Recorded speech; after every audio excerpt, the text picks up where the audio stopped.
Good morning 11th class बच्चों। इस वक्त हम भारतीय वादिका और उनका वर्गीकरण पढ़ रहे हैं और मैंने आपको बताया था कि जितने भी वाद्य हैं वो 4 वर्गों में विभाजित किए गए हैं। आइए पढ़ते हैं कौन से 4 वर्गों में वो विभाजित हुए हैं।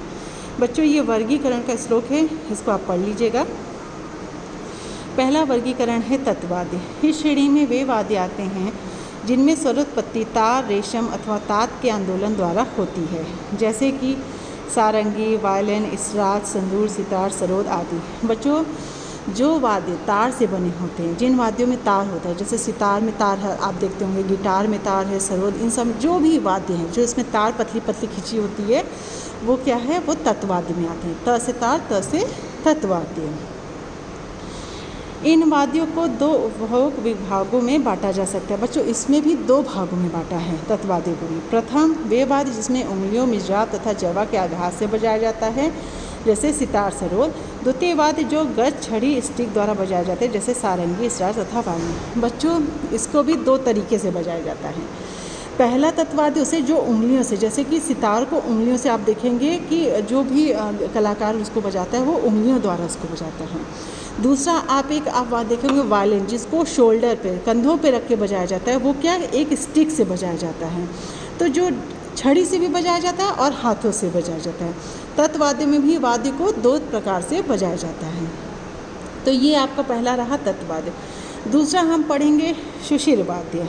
इस श्रेणी के वाद्यों में स्वरोत्पत्ति फूंक या वायु के द्वारा होती है। जो बच्चों स्वर उत्पत्ति, जिसकी स्वरों की उत्पत्ति, जिसके स्वर फूंक या वायु द्वारा निकलती है। ज़रूरी नहीं कि सबको फूंका ही जाए, कुछ वाद्य आपके वायु द्वारा भी चलते हैं, जैसे कि हारमोनियम, शहनाई, बांसुरी, माउथ ऑर्गन और क्वालिनियंटो।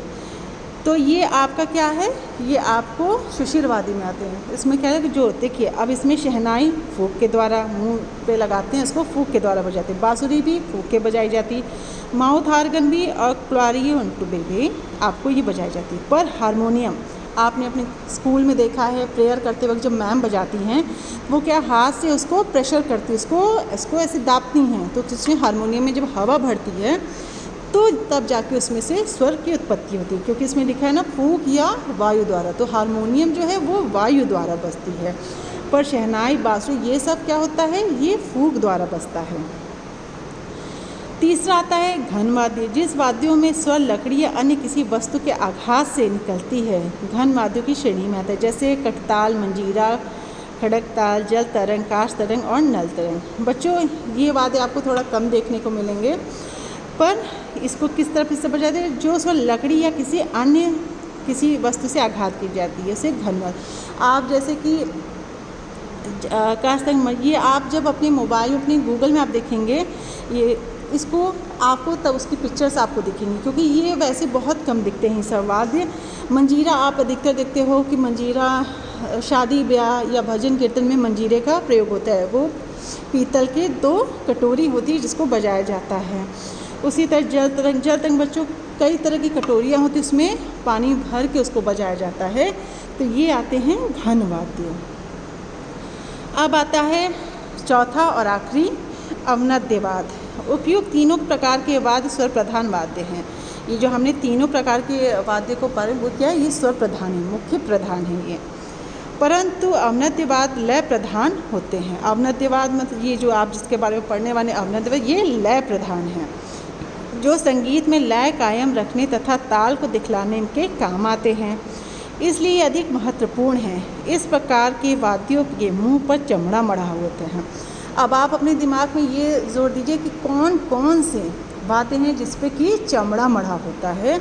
जिस बच्चों वाद्य पे चमड़ा मढ़ा होता है वो अवनद्य वाद्य में आते हैं, और उनमें स्वरोत्पत्ति हाथ या लकड़ी आघात द्वारा किया जाता है। इसके अंतर्गत तबला, जो आपका सब्जेक्ट है वो तबला, ये किसके अंतर्गत आता है बच्चों, अवनद्य। कल को आपसे अगर कोई पूछता है आपका वाद्य किसके अंतर्गत आता है, तो अवनद्य वाद्य में आता है, क्योंकि तबला क्या है, उसके ऊपर चमड़ा मढ़ा होता है। पखावज, ढोल, जो शादी ब्याह में बच्चों ढोल बजते हैं वो भी उस पर भी चमड़ा, नाल, नगाड़ा आदि वाद्य, ये सब आप शादी ब्याह में ये सब आप देखते हैं, ये सब क्या है बच्चों, अवनद्य वाद्य में आते हैं। आजकल अवनद्य वाद्यों में प्रमुख स्थान तबले को प्राप्त है। सबसे पहला स्थान अवनद्य वाद्य में किसका है? तबले का है। उल्लेखनीय है कि इसके पूर्व यही स्थान पखावज या मृदंग को प्राप्त था। जब तबले का जन्म नहीं हुआ था तो इससे पहले इसका स्थान पखावज ने ले रखा था। परंतु जैसे जैसे ध्रुपद धमार की गायकी का प्रचार कम होता गया, उसका जीवन साथी पखावज भी बिछेड़ता गया। जब उसकी पखावज क्या था बच्चों? धमार गायन के साथ बसता था। तो जब इस गायन शैली का धीरे धीरे पतन होता गया तो क्या पखावज का भी धीरे धीरे अंत होता चला गया।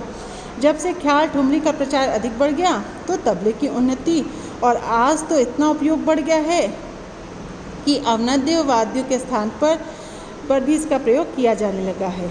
ठीक है, यह मुख्यतः गायन, वादन तथा नृत्य की संगीत में उपयुक्त होते हैं। आजकल तबले का उपयोग स्वतंत्र वादन में भी किया जाता है। ठीक है, अब बच्चों हम इसका क्वेश्चन आंसर कर लेते हैं। बतलाइए निम्नलिखित वाद्य किस श्रेणी में आते हैं? पखावज आपका किस में आएगा? अवनद्य वाद्य, क्योंकि पखावज पे चमड़ा मढ़ाते हैं। क्लोरोनेट किस पे आता है? आपका सुशीर वाद्य में आता है, क्योंकि ये फूक द्वारा बजता है। सरोद ये किस पे आएगा आपका? बच्चों ये सरोद आपका आएगा घन वाद्य में आएगा, क्योंकि इसमें सॉरी बच्चों, सरोद वाद्य में ये आपका आएगा।